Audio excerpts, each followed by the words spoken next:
Good afternoon and welcome Meenal and Mayank to Chennai. What we're going to do is have both Mayank Austin Sufi, and we'll talk about his very interesting name later, as well as Meenal Baghel, to talk about their own books a bit and then read an excerpt from that, after which we'll have a Q&A. I will, as the session says, mean streets, be a little mean to them so that you can all wake up after your tea break, after which we'll open it up to you. So to keep with the tradition of politesse, we will start with Meenal first, who will tell us a bit about her book and then read an excerpt from Death in Mumbai. This book, this is a non-fiction account. It's called Death in Mumbai. It's a non-fiction account of a television executive from Kanpur who came to Bombay and fell into a swift relationship with an actress from the Kannada film industry. She came to Bombay to become an actress, to try her luck in television and films. Her name is Maria Susairaj. And it so transpired that within a week of getting to know Maria, Neeraj was found dead, his body hacked into many pieces. And it transpired that Maria and her lover, a second guy called Emile Jerome, who was a naval officer, they had conspired to kill Neeraj. On the face of it, it's a fairly simple open and shut case for the police, a case of love triangle gone wrong. What I thought was fascinating about the book was a couple of things. One is that all the three protagonists came from small town India. They sort of converged in Bombay in this sort of hyper-ambitious world of films and television. And their parents had no clue about who their children had sort of become. So I was very fascinated by this changing equation between parents and children, the equation between people from small town India coming into the big city and trying to sort of find themselves. And of course, there's this whole angle of a sort of a femme fatale at the center of this love triangle. So all these things were very interesting, but also what I was fascinated by personally, I work in Bombay and I live in Bombay, was Mumbai, was that, this whole world of television and the whole world of the aspirant, the struggler, and what are the things that they go through. So these are some of the themes that I have tried to deal with in the book. Do you want to read from it? And then we can go to Mayank.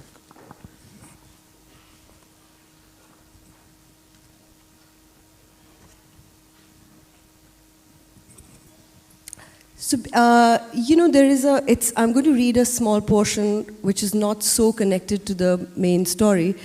Part of the book, a large part of the book is devoted to this area in Bombay called Oshiwara, which is the center of where all the film and television aspirants come and work and live. And it's a sort of a strange universe. So I've tried to sort of examine what is this universe about and who are the kind of people who live there. During my reporting of that area, I met this guy called Rajoshi Das, who is a numerologist and who is a sort of a Vastu consultant. So I will read a little bit about my interaction with him.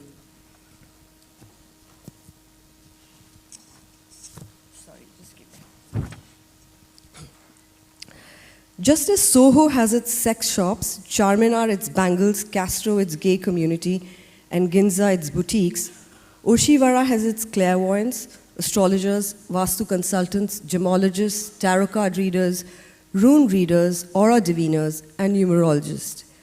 A favorable horoscope will have greater equity at Ekta Kapoor's Balaji than mere talent. Karan Johar will not make any moves without first consulting his confidant cum tarot reader Sunita Menon. The actress Kiran Kher will only travel on certain seat numbers of an aircraft. A tarot reader and a personal numerologist are the industry's new status symbols.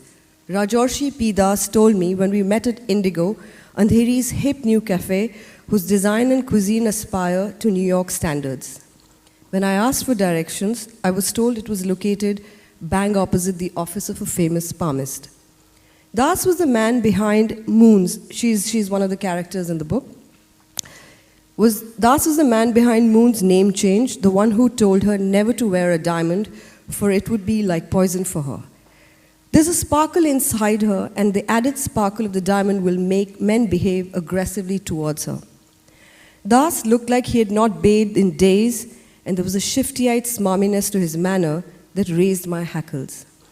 People born under the numbers 8, 17, 26, 4, 13, 22, 31, 2, and 20 were bound for a troublesome life, he said, scratching his unshaven cheek, while those with numbers 10, 20, 30 were unlucky. That hardly leaves anyone happy, does it? I couldn't help but laugh openly. The future of Mumbai is not good, he continued calmly. I foresee bloodshed and regionalism. Bombay was a better name. The numbers 4, 6, 4, 2, 1, 1 that represent Mumbai are not auspicious.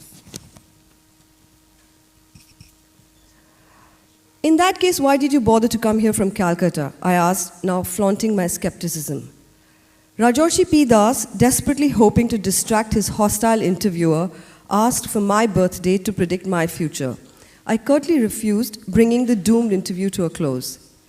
Diwali fell a few days later, and I got this text message from him. Now, it's interesting, I got a text message from him which was all in garbled English. It says, let this Deepavali be a connotation between you and positive misspelled energies. You, the alphabet U, will never surrender to any evil forces misspelled. Rajarshi P. Das.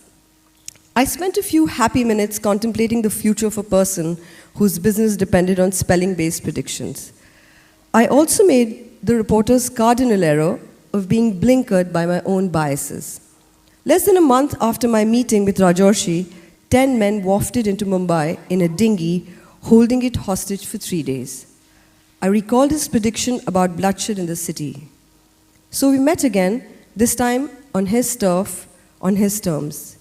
Ever the unctuous salesman, he glossed over our previous unpleasant interaction and readily opened up about his life. Thank you. Mayank Austin Sufi took his middle name because he's a great fan of Jains, and will explain why he added Sufi to his last name himself. He's an inveterate blogger and has 4 books about Delhi. This book, Nobody Can Love Me As Much? I've forgotten the title. Nobody Can Love You More, Life in Delhi's Red Light District. Yeah, just you were asking about my name and that my middle name was inspired from Austen, which is of course Jane Austen, and Sufi because I love Hazrat Nizamuddin Auliya. He's a Sufi saint in Delhi and I'm from Delhi. I go there almost every night. But talking of author, I took Austen's name, but you know, as you grow up, you fall in love with more authors, so now you know, I'm in love with Marcel Proust and I'm in love with Arundhati Roy. So one day I was thinking maybe my name should be Mayank, Austin, Roy, Proust, Sufi. But then my parents said that no, this is too much. Difficult to fill up on one of those forms. They only have so many squares. Yeah. But coming back to the book, I'll tell you that I'm from Delhi and I write about Delhi. I've got a website on Delhi called thedelhiwala.com. So I write about people, I write about places, I write about food, I write about old buildings and new buildings. And during the course of my work, I'm also a photographer. I would walk around the town, I would walk in Nizamuddin, Mehrauli, Old Delhi, New Delhi, West Delhi. And as part of walking around and talking to people, I also started going to GB Road, which is Delhi's red light district. And, you know, I started going to a particular establishment, Kotha number 300, number 300. And I made friends with the sex workers, I made friends with the children, I made friends with their lovers, I made friends with the pimps. But when I was hanging out with them, it was not a strategy to write a book about them. But, over the years, I thought that, what really amazed me was it's such an extraordinary place, especially for someone who's coming from middle class Delhi, where your mother is having a new man every night for sex. So it's a very extraordinary world, but the people whom I hang out with, the prostitutes, the children, they were so normal. Like all these sex workers, they could be like my cousin sisters or my friends or my colleagues at work. They could be nice, they could be nasty, they could be mean, but, just like you and me. But I know that the world which they are living in is extraordinary. So in this book, I wanted to capture, the ordinariness of lives in that extraordinary world. So I'm reading an excerpt from a chapter which is called "When I'm Big, I'll Leave This Place." This chapter focuses more on the children of the prostitutes whom I'm friends with. So I'll start now. A moment ago, she was smiling. Now she's crying. Why the tears, Aarti? I ask her. The 8-year-old shakes her head. Wiping her face, she struggles to give me a faint smile, but starts crying again. It is her mother, says Sabir Bhai. Sabir Bhai is the owner of the kotha. Kotha is, it's a slang for the establishment, the whorehouse establishment. Like other children, Aarti goes to school, plays at home, and fights with her peers in the kotha. Her nose is pierced, her frock is printed with orange flowers. She likes pakoris, she hates bananas. She can recite the English alphabet and she can count from 1 to 100. Her mother, a woman called Anita, has hopes for Aarti. I'm waiting for her to grow up so that I can live off her earnings. She told me one evening in the veranda. Anita, who arrived in 300 number 3 weeks ago, does not talk to me much. She keeps to herself. She does not have a good rapport with the other women in the kotha. They say that she fights frequently. Sometimes she is violent with customers. I'm asked to keep away from her. Now Aarti is crying because her mother has been told to move out of the kotha. Anita is considered a risk. She is an alcoholic. She shares her living quarters, a large alcove next to the stairs that lead to the roof, with her daughter and a Nepali lover. The man lives on whiskey that Anita pays for. Sometimes they have violent fights, during which he slashes her arms with a shaving razor. But they always patch things up. It was when Anita started robbing her customers at knife point.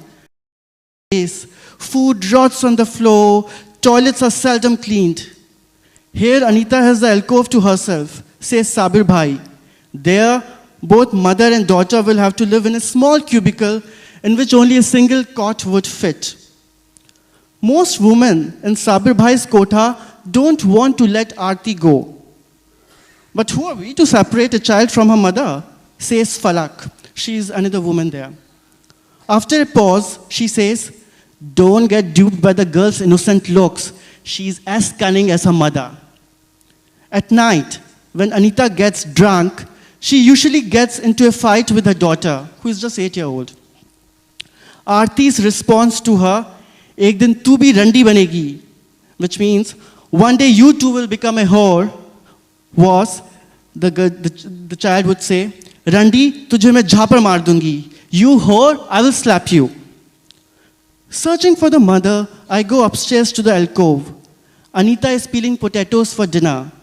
Her man is lying on a mat. The hushed laughter of a woman can be heard from some distance. "Sufi ji, do something about Aarti," Anita says. "Teach her good English." In the new kotha, Nighat, who is another woman there, Nighat told me Aarti's mother would have to entertain her customers in the same bed in which her daughter would have to sleep. "Can't you let her stay here?" I ask. "But how can I live without my child?" Anita asks. Just then, the lover starts tugging at her kurta. Anita turns and plants several kisses on his neck. I go down to the veranda. Sabir Bhai is squatting on the bench. Earlier, Aarti would sleep upstairs with her mother and that Nepali man, he says. When Anita went out at midnight to get customers, Aarti would be alone with her stepfather. Fearing that he might do something to the girl, we asked Anita to let Aarti sleep on our floor with the other children. Among the Kotha's children, Aarti does not count. She is a beggar, says Masoom, Sabir Bhai's 8-year-old son. The girl is usually ignored and is asked to join in a game only when there aren't enough players. But anyway, Aarti is also loved. The women in the Kotha take care of her when her mother sleeps during the day. They give her food and also a bit of attention. Is Aarti crying because she fears that she might not receive the same treatment in the new place? One day, she showed me 2 sketches she had drawn. One had a doll looking out of a window.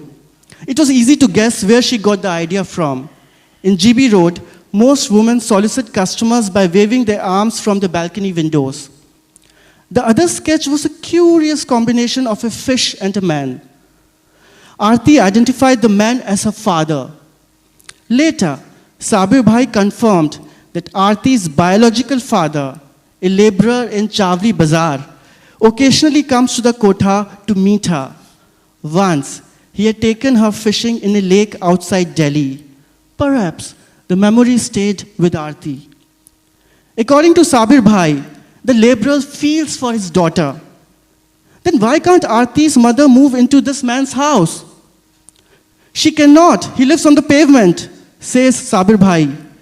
Also, once a woman has got used to the freedom of a Kotha, she is unable to live in society. I go to Nighat. Nighat is another woman. She is putting powder on her neck for the evening. What is Aarti's future? I ask her. Who can say? She will either become somebody or will go into the line of her mother. Sabir Bhai says, GB Road is a quicksand. Once you get into a red light area, it is very difficult to get out. I look for Aarti. She is standing alone in the balcony. By now, she has stopped crying. What do you want to become when you grow up, Aarti? I ask. Her cheeks turning red, she says, Kuch nahi, nothing. Thank you. Both books have wonderful covers, and if we can just share those with the audience. Death in Mumbai has a wonderful graphic, as well as Mayank's book, which also has black and white photographs by him, which are taken off the spaces that he talks about and the people, but they're not captioned, so it allows them a lot of privacy. I'm going to play devil's advocate, so I'm going to caveat that and ask you questions which are not necessarily comforting and problems that I had with both the books while I was reading them. So I hope you're going to be sporty enough to respond to them with equal gusto. To start with, tell us a bit about the process. Already there was the case which was in the public space, documents were available, and how did you collect and use this material, including the interviews, to write the book that you have written? And in your case, this was something that you went and visited on a regular basis. So when did this diary, because I noticed that there's a lot of minutiae, all the details you write about, I go in, Sushma is lying down, Mamta is doing this fellow's lover has come in, there is soap there, there's a condom packet. Did you note all these down? How did this whole process? It'd be very interesting to know, first from you, Meenal, and then from you. Well, I worked on this book for about 3 years. I work in a newspaper in Bombay, and this case had just hit the headlines when I started work on the book, and it was so as journalists we kept getting information, and the police sort of they know what journalists like, so they feed you information which they know that will get lapped up. So there was a lot of very gory detail. Now, for those of you who are not familiar with this case, it's a very sort of sensational case in the sense that, as I said, there is sexual infidelity, there is cutting up of a body. One of the things that happened was that the naval officer and this girl, they made, he raped her twice, she claims, while the sort of this Neeraj's body was lying there. So it was all very gruesome, very sensational. My endeavor was to sort of underplay that element because, you know, it already was so sensational.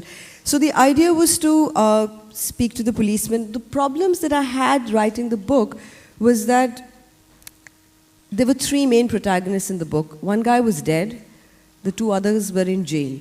So access to the main protagonist was difficult.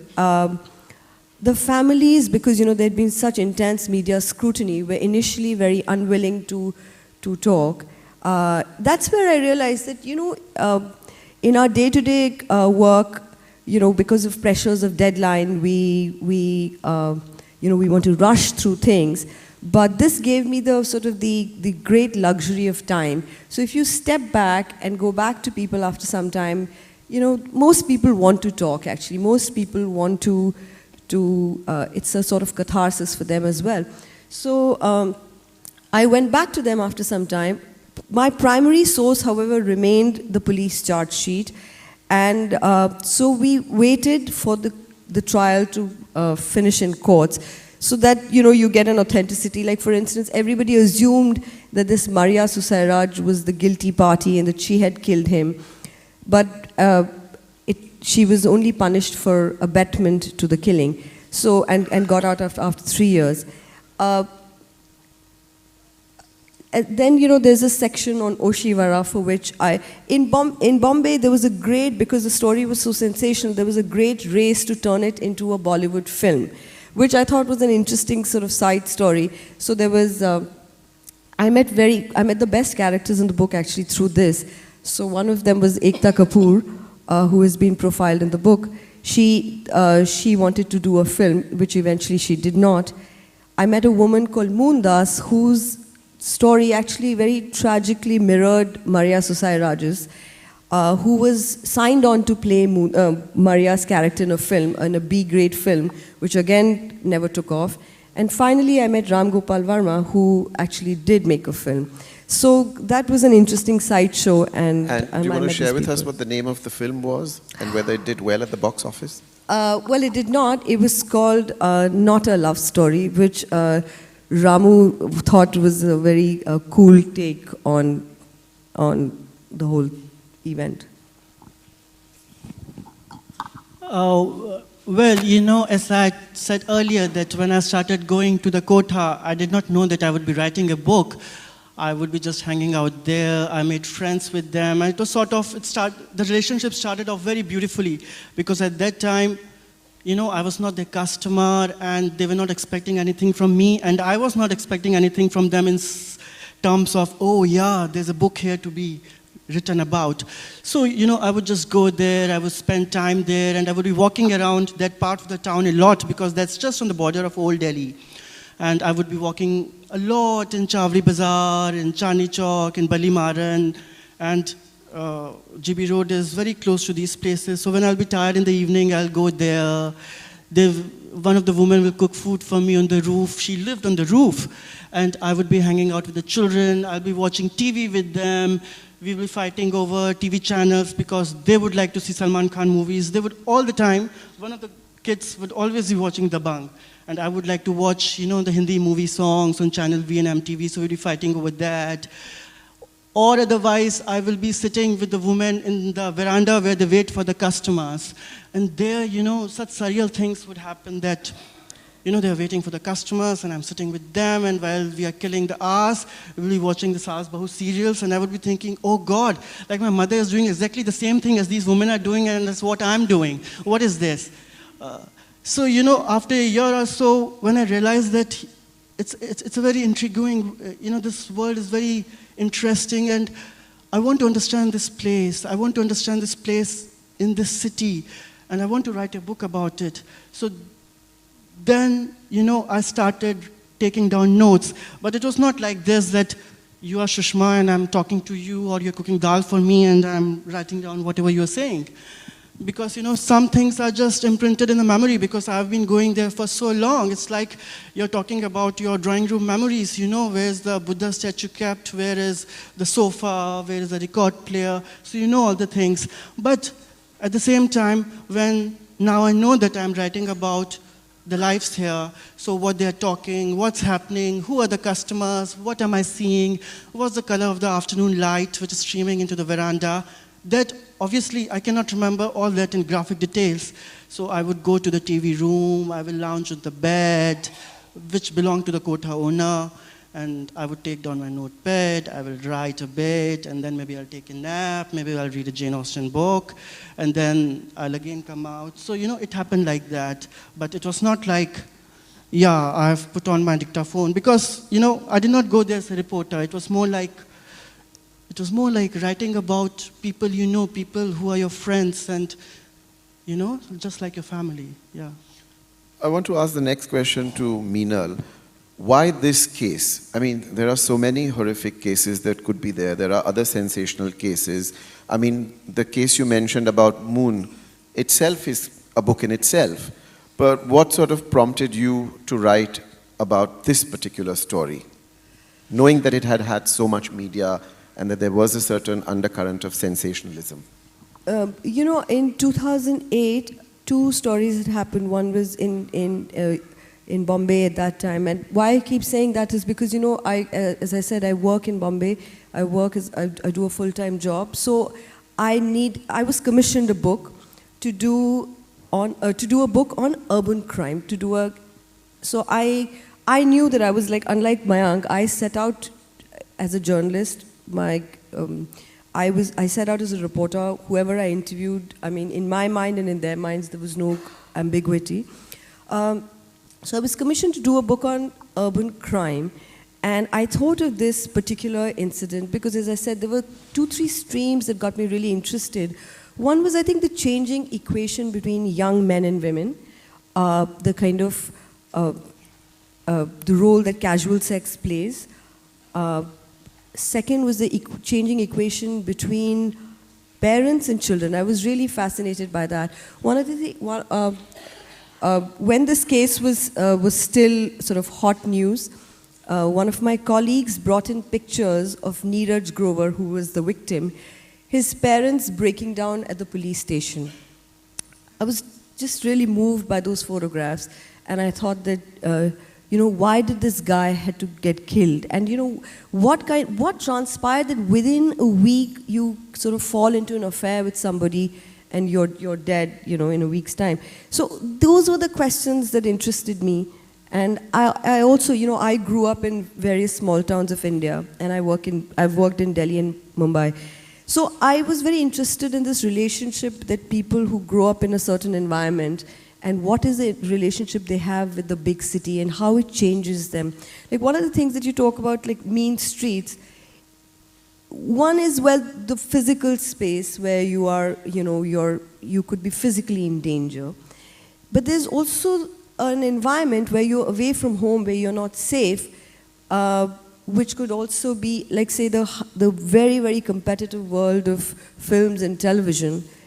It can be very, very it can be a really mean space. Yeah, I think we talked about it yesterday in the panel of No Country for Women, where we talked about just physical space and emotional space that people needed, not just women, but men as well. Yeah. And I think part of what you also touch on is the sort of shifting transitions in sexuality and freedom and all of the sort of prices that are being paid in some strange, morbid ways. Yeah. But coming to you, Mayank. May I add in just one thing, please? Sure. When Meenal is talking about one idea which fascinated you while you were doing your book, the relation between parents who live in small town and what their upstart kids are doing in big cities, I somehow related to it because, I've come from a very middle class background and grown up in small town UP. So while I was doing this book and I was going to the whorehouse every evening, my parents were in complete dark what I was doing. I just said that I'm doing a book on Old Delhi. Yeah. They didn't know that I'm spending all my time, all my nights with the prostitutes. So until the book was published, they had no idea what it was all about, and I dedicated the book to them. And once it was out, then I just showed it to them, and well, they were fine with it. Well, it's not just dedicated to them, it's also dedicated to Hazram Nizamuddin. That's right. But one of the things that one gets while reading your book, and please add to that, is that, and from what you're saying, is that whatever they're involved in, they're just as real and human as us, with feelings and the entire gamut and universe of how we lead our lives, but at a different level. Was that one of the main things that made you decide to write the book from the early visits that started, or were there other motivations as well? Well, there were many motivations. Of course, what really interested me was that in this extraordinary world, in a world of brothels, where there are pimps and the prostitutes, but when you actually start engaging with them, they are so normal and so boring. And it's not like, I don't want to sound patronizing, that, oh, they are mother of human kindness or something like that. They can be as bitchy and as nasty as any one of us. So that, I wanted to bring out that they're human. Yeah, they're human. Like the theme of our discussion is mean streets. And in a sense, what the book, which your book, is also in a certain way, it's about meanness of people. And in my book, it's also about, what we think, this is the mean world, the red light. If the men go there in the night time, the dalals will come with the long knives, and it actually happens. So superficially, it's very mean. But once you really enter into it, then it's unmean, It's unmean streets and unmean people and unmean lives. And I wanted to understand that, to bring that out for myself and for the readers, that how just this whole thing works. And also, in a place like GB Road, it's such a, now this place has no role in our cities, because now sex is available everywhere. There are call girls of all sorts of rates, call boys, and you can get them all over internet. So red light districts are like, now we don't need them. But this one is still existing. I'm not sure how long will it exist. So, and people here are living very marginalized lives, and spatially, and it's very interesting because I'm in South India, and most of the people who live in GB Road, and especially in the Kotha, which I was friendly with, they all were from South India, because their logic was that if you have to do this dhanda, if you have to do this business, you have to do it far, far from your home. So in some ways, are you saying that you also view this like some kind of an anthropological study, like people looked at the Devdasis disappearing, that the prostitutes are going to disappear from urban India? Well, that could be another way of looking at things, but that's not how I did my book. I'm not an anthropologist, and I did not want to do an X-ray report of the people. That could be another book. That would be another book. To me, it was more like I wanted to bring out the ordinariness, but I did not want to do an expose on the lives of the sex workers and of the pimps. I wanted to give them respect, just as they all these years have given respect to me. We both have a very equal sort of relationship, and still, like if I go to the Kotha, it's not because of this book. This book is not the finale of our relationship. It still goes on, and every time I'm feeling a little sad or something, or I just want to chill out in the TV room, I just go there and hang out there, yeah. But there's also the issue that you say at one point in the book that you're not comfortable sharing the story or the history of your sexual life, and you keep asking them about it. And in both the books, in this case where somebody is dead, the family's dealt with it, there's catharsis, somebody's in jail, their families are dealing with it, there seems to be a certain sense of being a voyeur, the writer as voyeur, because you're dealing with material that's incredibly private. How did you deal with that, for both of you? Or do you not feel that at all? No, it was, in fact, the book begins with a quote by Janet Malcolm, who is a writer for New Yorker. And she says, every journalist who is not too stupid or too full of himself to notice what's going on knows that what he does is morally indefensible. So, there's Mia Culpa right up there. The thing is that it was what the questions, the information the question I was seeking was actually very, very intrusive. The questions I was asking were very intrusive, and I was very clear that I wanted, unlike Mayank, for instance, who had a sort of built a long-term relationship with these people, mine actually was far more calculated and very cold in that sense, that I had an end to reach, and I needed to hear their stories. I think the only thing that you can do, for instance, one of the most troubling days of my professional life was actually I spent a day with Neeraj Grover's parents in Kanpur. And it was just awful because they were very welcoming and very sweet, and they got the entire family to talk about him. But while I was participating in their story, there was also a part of me which was thinking, I've got great quotes. So, there is that thing, and you don't like yourself for it, but it's a job you do. It's something, I guess it's training, it's a sort of desensitization that takes place over the years. But what you do, however, try and do, there's a great, people make fun of journalists who say, aapko kaisa lag raha hai, right? That's the big thing that everybody makes fun of journalists. But actually, this is the question that everyone wants to ask. That's the whole point. That's the whole point. And, only thing that you do is, over the years, you kind of hopefully develop a sort of sophistication where you do not ask it in these words, but actually you want to tell a story. You want to tell, especially a story like this. There can be stories which are about, say, infrastructure, about politics or numbers. Those are different stories, but essentially human interest stories are really about how people are feeling, how they felt when something was happening. And you just try and ask the same question in various ways. And I found that very moving, the chapter where you talk about meeting them, and that wonderful expression you used when you described Neeraj Kumar's mother, and the folds of her neck reminded you of the folds of an accordion. And then she serves you tea, they're very welcoming, but they also break down very often in the memory of what's happened and the state of mind that the father and mother are now in, that they've lost complete hope even though they have the rest of their kids and so forth, because losing a child in such a gruesome way, somebody who had the promise of a full life to be murdered, chopped up, and then the body being burnt, is really an incredibly awful thing to happen. Absolutely. And in fact, one of the, as I keep sort of saying, that the stories of the parents for me was that their tragedy was like a bigger tragedy. For instance, Emile Jerome's parents, he is the naval officer. They are from Wayanad, and they live in Mysore. They were the only one. I remember trying to meet them, and this old gentleman coming to court to see his son. And I went up to him a couple of times to ask him, if he would talk to me, and he refused. And then I remember the third time he came to Bombay, and I went up to him. He saw me from a distance, and he started to run. And he started to run, and I started to chase him. And we were in the Sessions Court, which is on the first floor, and there's a spiral staircase that goes down. So this man is running down the spiral staircase, and I'm chasing him. And halfway down, I just stopped, and I said, what am I doing?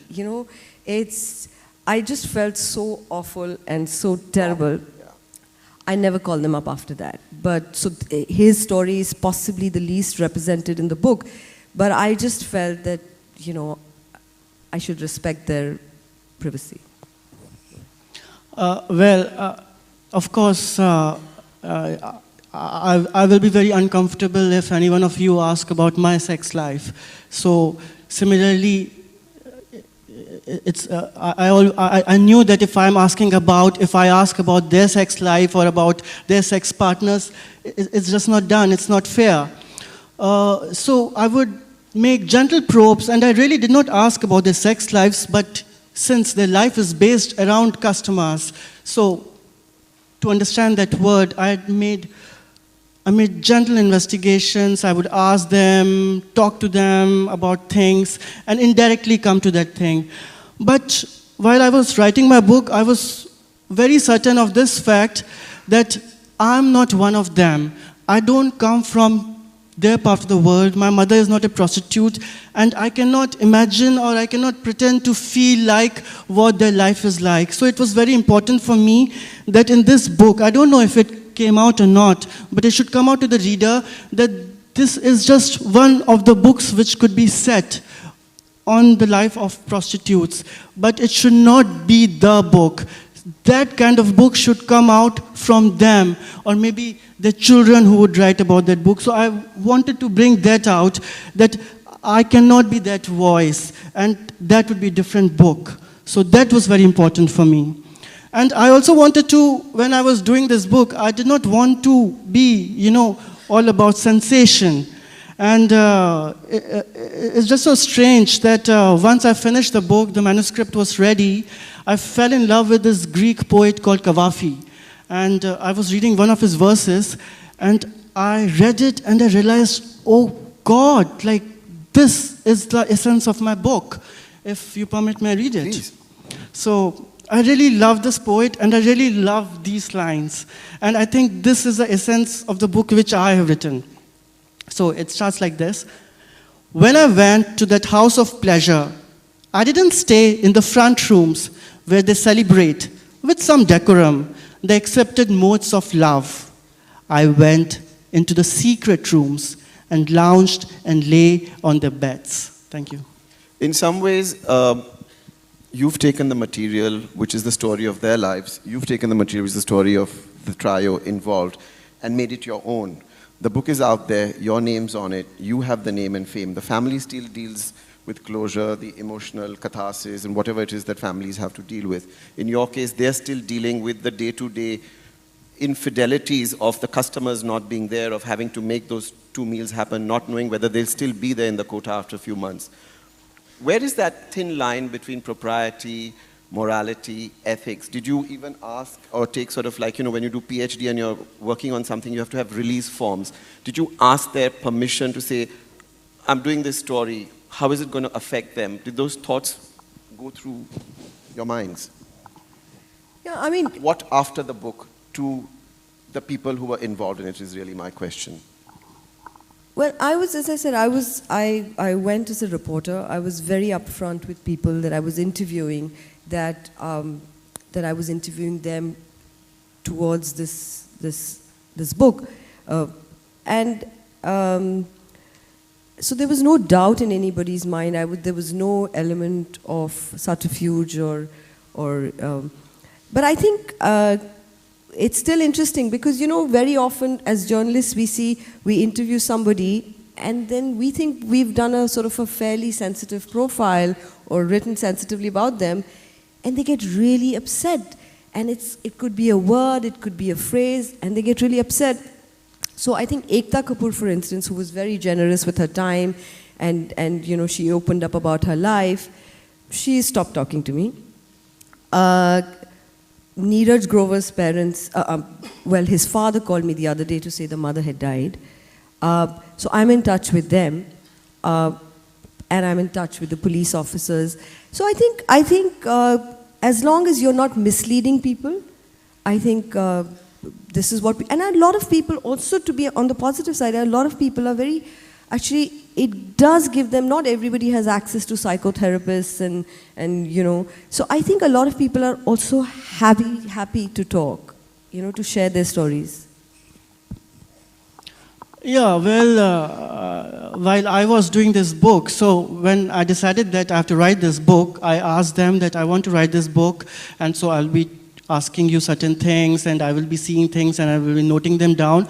So they were fine with it. But sometimes, when I'll be jotting down and when I'll be talking things with them, they'll say, oh, Sufi, I think you don't write that, or you don't write that. And I will say, okay, I won't write. And so I did not write. But at the same time, I think every time you're writing a book about somebody else's life, it's unfair because, I'm writing it, it's my thought process at work, and I'm filtering in things and filtering out things. They have no control on this thing. And in my case, I think it was more unfair because I'm writing in a language which they don't read, which they don't understand. So I might be taking down facts which are accurate and which they're comfortable with, but maybe how I'm presenting them and what I'm not sharing, what I'm sharing out of those facts it gives a different version of the personalities. Maybe they don't want the world to see them like that. So, it's at the end of the day, it's also unfair. But I think in that sense, every time you're writing about anything, whether it's about a garden or about a monument or about people, you are using your thought process to describe it. Yeah. We've run out of time, so we're not going to take questions. I'd just like to say that please buy their books. They will both be available outside to autograph them. And if you have questions, please talk to them one-on-one. Thank you very much, Meenal Thank you Bagher. very much. And Thank you. thank you very much, Mayank Austin Sufi, for this wonderful session. Thank you.